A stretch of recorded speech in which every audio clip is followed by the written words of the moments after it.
Looking for LGBT representation in Russian literature is a little bit of a fool's errand, and it's not even because Russia has always been as homophobic as it is today, which is historically not true, by the way, but this somewhat recent fascination with revising history is wiping away any records of nonconformity in our historical documents and in literature. The unfortunate part about my choosing her to talk about for Pride is that her life story is incredibly tragic, and it's not that festive celebration that we like to have for Pride, but hey, it's Russian literature, it's all a bit of a downer.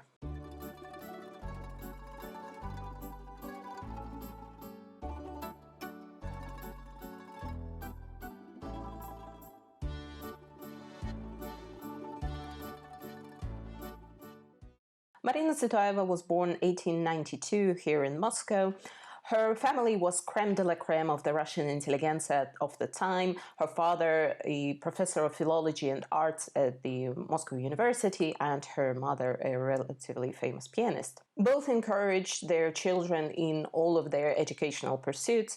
However, the mother always hoped that Marina would follow in her footsteps and would choose music. This was not meant to be, since Marina showed aptitude towards literature as early as at 6 years old. That's when she wrote her first poems, and not only in Russian, but also in French and German. Marina went to study at the Moscow Gymnasium. However, due to her mother's declining health, they traveled around Europe quite a bit, and Marina even studied at the Sorbonne for a little bit. Her mother was a very strict woman, borderline abusive at times, so after her death, a 16-year-old Marina entered her rebellious teenage stage, which also found its expression in her poetry. 1910, 18-year-old Marina self-published her first collection of poems called Evening Album. It got noticed by the literary persons of that time, specifically Valery Brusov, Nikolai Gumilev, or Maximilian Voloshin. Marina got introduced into the literary circles of that time. And it's thanks to Voloshin, 1911, Marina met her future husband, Sergei Efron. There is a little bit of a story of their first meeting. They were both vacationing in Crimea, in Koktebel, at Voloshin's, I don't know, dacha, I guess. And Marina spoke to Voloshin and mentioned in a conversation that she would marry someone who would guess her favorite gemstone. And it turned out to be Sergei Efron, because he found the pink carnelian at the beach and presented it to Marina. They got married the next year, and their first daughter, Ariadna, was born that same year. Marina remained married to Sergei Efron her whole life. However, that did not stop her from falling in love with other people. In 1914, she met a fellow poet, Sofia Parnok, at one of the literary salons at the time, and they did fall in love. For a time, Marina even left Sergei with their young daughter Ariadna and moved in with Sofia. Their affair lasted for 2 years, and Marina's dedicated a series of poems to Sofia, collectively named To Girlfriend. There is a quote from her that I like. Loving just women for a woman, or just men for a man, excluding the traditional, what a horror. But loving only women for a man and only men for women, excluding the non-traditional, what a bore. After that affair, Marina returned to Sergei Efron and gave birth to their second daughter, Irina. The times were becoming incredibly hard. First, the First World War, then the Revolution and the Civil War. Efron, he joined the White Army and fled along with them to Europe. Marina got left behind here in Moscow. She managed to earn some money by writing and translating, but she was at the point of starvation, so she had to give up her 2 daughters to an orphanage, where the second daughter, Irina, died before her 3rd birthday. This entire time, Marina has not heard from Efron. She did manage to track him down in Czechia, and in 1922, she got permission to join him abroad. She took Ariadne and went to Europe, where they reconciled with Efron, and they lived in Berlin, they lived in Paris, they lived in Prague. In 1925, she also gave birth to their son, Georgi, affectionately named Mor by the family. During her time in emigration, Marina continued to write. Her last collection of poems got published, I think, in Paris, That's the last thing that got published during her lifetime. Everything else got published by Ariadne way after Marina's death. She was also very good friends with Boris Pasternak. They would write letters to each other, and there were rumors about that they had an affair as well. The family, however, was living mostly in poverty, relying only on Marina's wages. Efron managed to change his views on communism and USSR, and thus the whole family was suspected to be Russian spies. So one by one, they all decided to return to the USSR. 1937, first Ariadne went there. Efron followed because he was suspected of a political assassination in Europe and couldn't possibly stay. And Marina, along with Georgi, followed them in 1939. And this was, however, a huge mistake for the whole family. Ariadne got arrested first, accused of espionage. Efron was also arrested and accused of betraying the country. Ariadne ended up spending 15 years in political camps, and Efron got executed in 1941. Marina, along with her son Georgi, they stayed in the Moscow region for 2 years, mostly staying with friends. Pasternak did help them quite a bit. But as the Second World War started for Russia in 1941, they got evacuated to a small town of Yelabuga. As Pasternak was helping them pack for the trip, anecdotally, I guess, he's given her a rope that he said, oh, it's strong enough to hang yourself. And Marina did hang herself in September 1941 when they arrived in Yelabuga. Retrospectively, looking back at her life, she likely suffered from depression her whole life. It can be seen in some of her poetry, but also in the notes and diary entries of the family and friends. And honestly, you can see why her life was incredibly tragic. Talking about legacy, it is substantial. The book that I have here, it's not even complete works by Marina. She predominantly wrote poetry, but she did dabble in prose as well.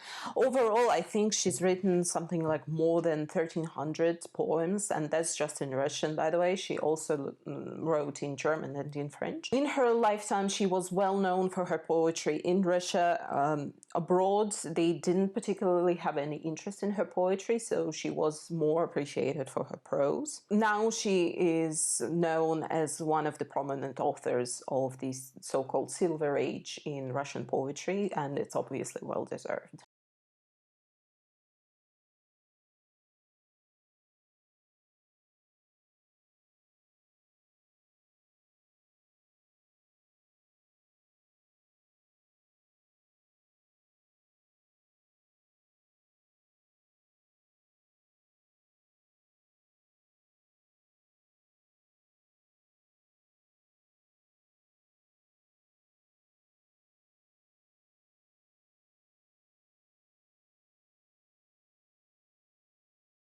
Talking about translated poetry is going to be a little bit of an issue because it, more than prose, suffers from translation bias.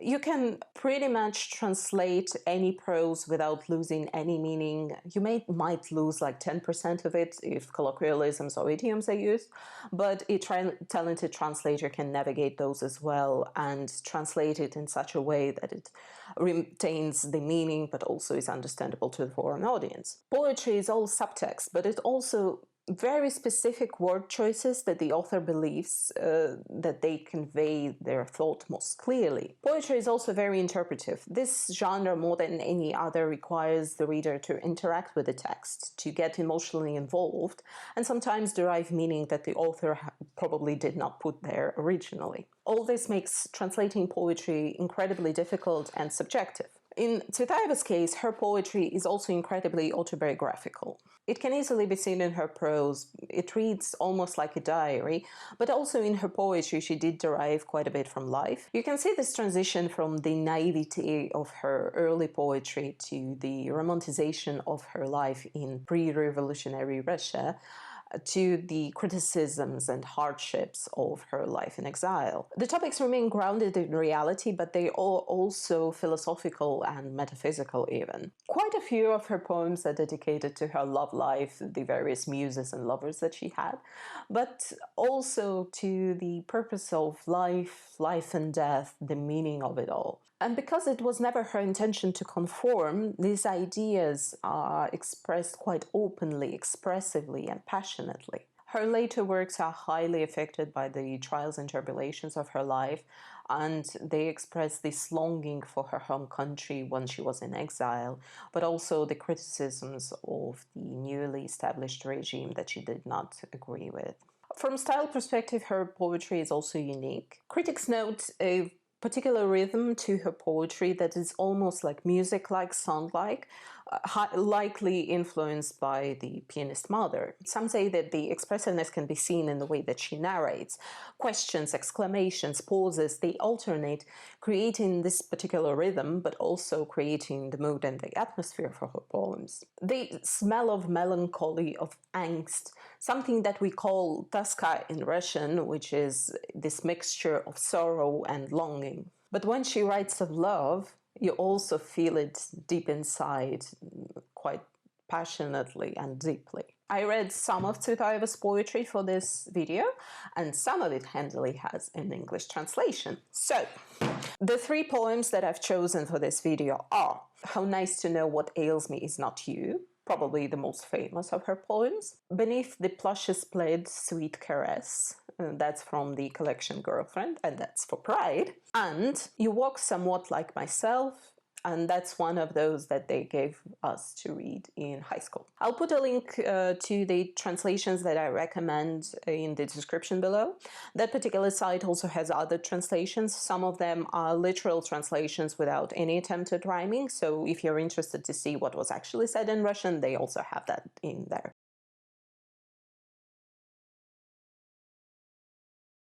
How Nice is dedicated to Marina's brother-in-law, a man called Mavriki Mint.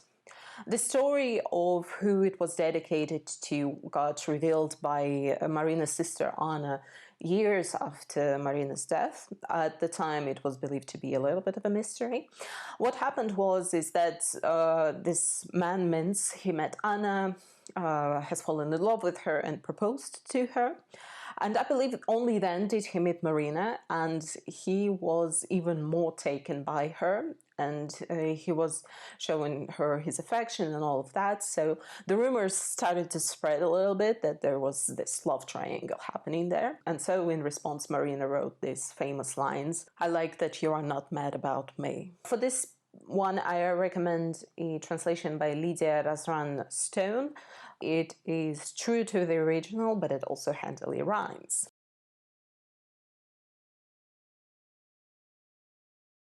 The poem obviously describes this love that is not meant to be. It is all built on negatives. It presents all of these possible situations that the lovers can find themselves in and denies them. It also leaves you with a little bit of sorrow at the end. The narrator seems to lament this life not lived. It full-on ends with an alas in it, thus a full-on regret about how this is not meant to be. I read it as melancholic, a what-if story, but there is no bitterness to it. It holds this belief that it's better this way, and yet you and the narrator get to contemplate this for a little bit. And in this particular case, knowing the backstory behind the poem, it actually helps because it adds a little bit of a more personal touch to it, and it's just not two fictional characters out there.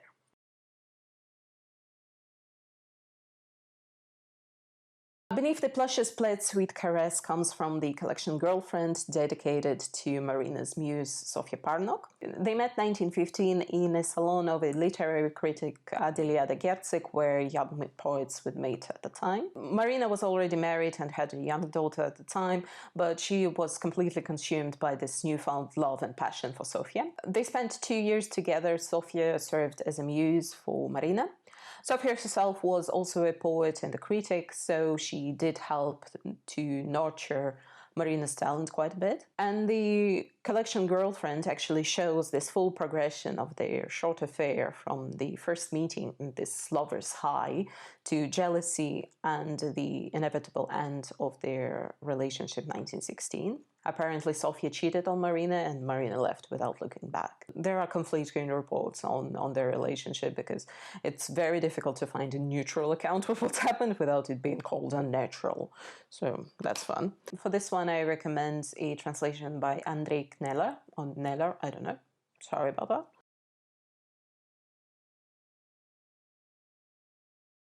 The poem is second in the collection Girlfriend, likely depicting the early stages of the relationship. The uncertainty prevails over the whole poem. There are so many question marks in there, these markings of a new relationship, or the early stages of the new relationship. There is also this competitiveness in there. Critics like to imply that since both women were poets, they were competing against each other. And I don't particularly like that reading because it looks like they were just trying to pit these two women against each other. So I don't particularly enjoy that. To me, it reads almost playful. The account of the first night together, it needs to be a little bit... Take that as you will. And in the end, there is this submission even, but not to the lover, but to the love itself. The acceptance of this feeling for this person and the repercussions of that decision.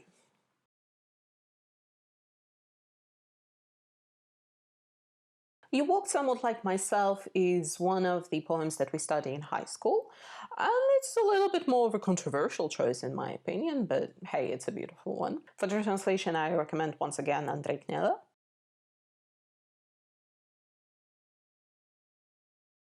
The poem was written in 1913 in Koktebel, that's Crimea, and covers one of the topics of fascination for Marina, death and life's purpose. This one she's chosen to write in first person, but from the point of view of a dead woman, namely Marina, as she talks to a person who stumbled upon her grave. In the poem, the narrator encourages the living to live life at its fullest, to laugh inappropriately, to virtually smell the roses, as she asks the person who stumbled upon her grave to taste the strawberries that grow there. Moreover, she encourages the living not to mourn the dead for too long, because life's too short as it is, but to remember them briefly as they stand on the grave. This method that she's chosen to speak in the first person from the point of view of a dead woman speaking from her grave, it's an interesting one, but it's not dour, it's not vengeful, it's not even sad or depressing. There's this calmness that envelops you, a little bit of a melancholy in there, but it's not meant to bring you down. All this talk of death only serves to remind you of how good life actually is and to enjoy it to its fullest while you can. Even in the smallest of moments. I'm not a great reader of poems, but I did enjoy reading some of her poetry. It's beautifully written and not an ordinary personality behind them. Marina obviously didn't label herself, so neither should we, but she was obviously a member of the queer community, so she is worth remembering during Pride Month, so happy Pride!